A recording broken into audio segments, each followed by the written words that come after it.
નમસ્કાર, BN news ગુજરાતીમાં આપનું સ્વાગત છે. દર્શક મિત્રો, વાઘોડિયા તાલુકાના ઝવેરપુરા ગામ એ દેવ નદી કિનારાનું ગામ છે અને ત્યાંના જે ખેડૂત છે તેઓની જમીન દેવ નદીના કિનારાની સામેના પટ પર આવેલી છે, જ્યાં આગળ 500 થી 700 વીઘા જમીન ઝવેરપુરા ગામના ખેડૂતોની આવેલી છે. જે પ્રકારે અહીંયા દ્રશ્યમાં જો છે કે તેઓને પોતાના ખેતરમાં જવા માટે નદીમાંથી પસાર થવું પડે છે.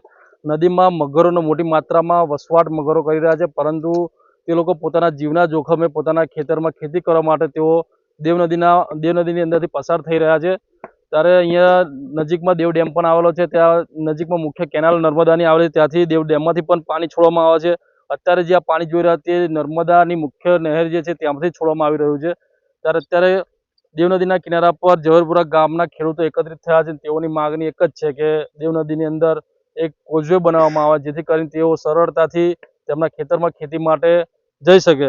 પરંતુ જેઓએ કેટલીક વાર 2021માં પણ પોતાના ગ્રામ પંચાયતના લેટર પેડ પર ઠરાવ કરીને તેઓ રજૂઆત કરી હતી, પરંતુ અત્યાર સુધી કોઈ પણ પ્રકારનો કોઝવે બનાવવામાં નથી આવી રહ્યો. ત્યારે આપણી સાથે ગામના સરપંચ પણ છે, તેમની સાથે વાત કરીશું. સરપંચ, આ જે દેવ નદીના કિનારા પર આ ઝવેરપુરા ગામ છે અને ત્યાંના ખેડૂતોના સામેના પટ પર ખેતી આવેલી છે અને તે લોકોને અહીંયાથી પસાર થવામાં બહુ મુશ્કેલી પડે છે, તો શું કહેશો?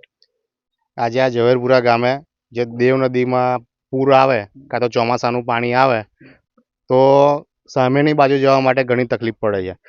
અહીંથી આ ગામની લગભગ 400 થી 500 વીઘા જમીન સામેની બાજુ છે. તો ખેતી કરવા માટે એમને જવું હોય તો અહીંથી 5-6 કિલોમીટર 7 કિલોમીટર ફરીને જવું પડે. તો દરેક ખેડૂત તો જઈ ના શકે. તો એથી સામેની બાજુની જે જમીન છે એ પડતર જ પડી રહે છે.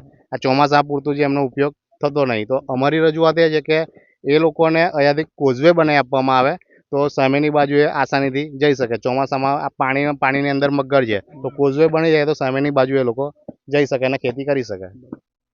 દર્શક મિત્રો, જે ઝવેરપુરા ગામના લોકો છે, જે ખેડૂતો છે, તેઓને અહીંયાથી જવા માટે બહુ હાલાકી ભોગવવી પડે છે. ત્યારે હવે તેઓ વારંવાર રજૂઆત કરી છે, ધારાસભ્યશ્રીને પણ રજૂઆત કરી છે. તો હવે જોઈ રહ્યું કે કેટલાક સમયમાં તેઓને કોઝવે બનાવી આપે અને તેઓને સુવિધા મળે છે. બીએન ન્યૂઝ ગુજરાતી, મૌલિન વ્યાસ, વાઘોડિયા, વડોદરા.